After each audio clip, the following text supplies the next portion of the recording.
Welcome to History and Firearms. In this series, we will be running historic military surplus firearms through modern shooting drills. This is a fun way to experience how these firearms may have been used in a combat environment and some of the quirks that go along with them. It also provides some metrics that can be used to compare these firearms. To gain more insight into how these firearms might have been used, period-correct ammunition pouches will be used as well. As in modern shooting standards, all these drills will start with the firearm unsafe.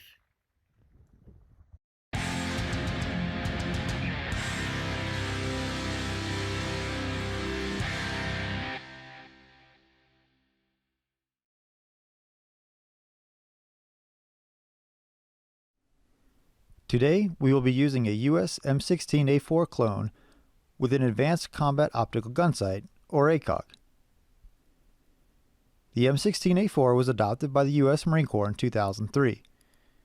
The main improvement on the A4 is the flat-top upper receiver that would come with a detachable carry handle from the factory. This allowed the attachment of optics on the receiver, such as the ACOG, adopted by the Marine Corps in 2004, at a lower height.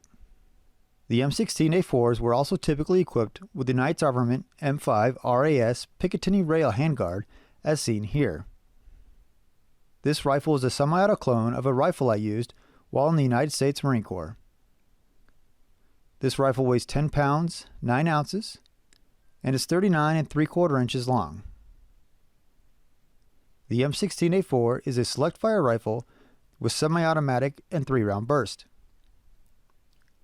It is chambered for the 5.56mm NATO cartridge, and it is loaded with a 30-round magazine. I will be loading from a Molly 2 double magazine pouch, as this is what I used while in the Marine Corps.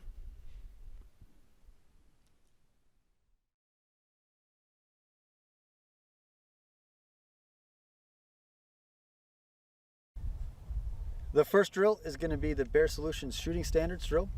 Typically this is 5 rounds on one rectangle, 5 rounds on the other rectangle, empty gun reload, and then 3 rounds in the circle in the center.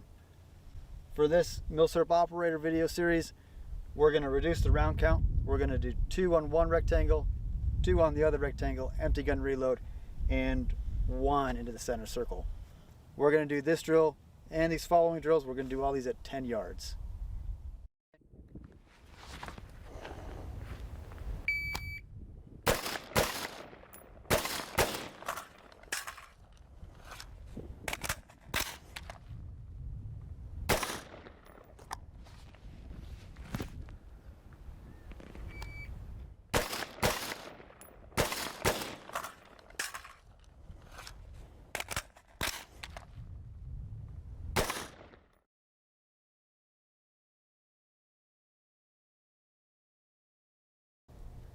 This drill is going to be what's called the quads drill from T.Rex Arms. Typically it's 4 rounds in one circle, empty gun reload, 4 rounds in the other circle. But for this, we're going to reduce the round count down to 2 rounds in one circle, empty gun reload, 2 rounds in the other circle.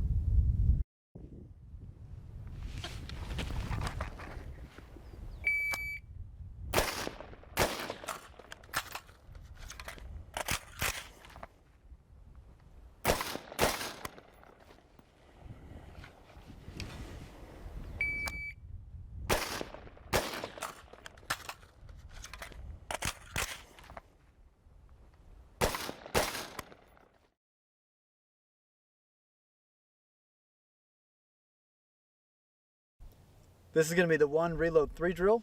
Pulled this from Amy 556's website. It's going to be 1 round in the A zone on the target, empty gun reload, 2 rounds to the A zone, and then 1 round to the head.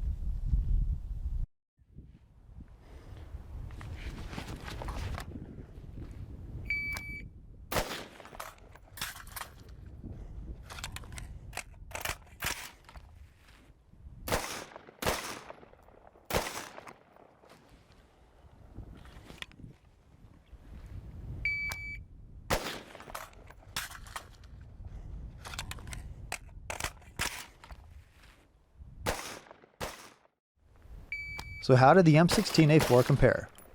As with the M16A1, The ergonomics are better than the other rifles in this series. The M16A4 is noticeably heavier than the A1 though. The safety is again easier to disengage than the other platforms. The ACOG is intended for intermediate distance, so the 4x magnification at this distance can make it a little tricky to find the target. The holdover was still only a couple inches, which isn't bad, but again the magnification doesn't help. As for the reloads, I only used the Velcro closure and not the snaps. Getting the pouch open was easy, and it was quick to get the magazine out. As mentioned, the ergonomics of the rifle with the magazine release and bolt release provides for a smooth reload.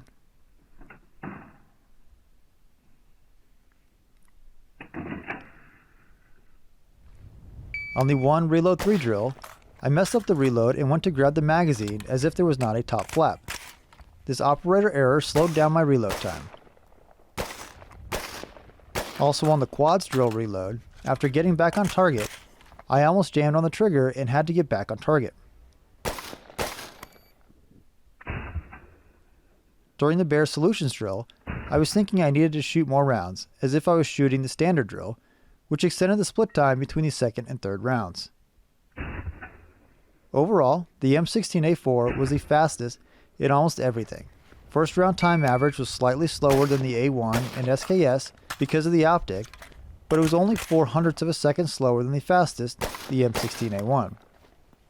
The average reload split time was over a second faster than the next fastest, again the M16A1. This is only because of the pouch with the ease in opening it and the orientation of the magazines.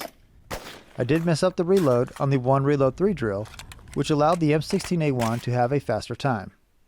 Even with that, the cumulative time for the drills is over 2 seconds faster than the M16A1. This is due to the reload times. This is the most modern firearm in the series. Unsurprisingly, and as should be the case, the firearms and equipment of the militaries has improved to become more effective over time.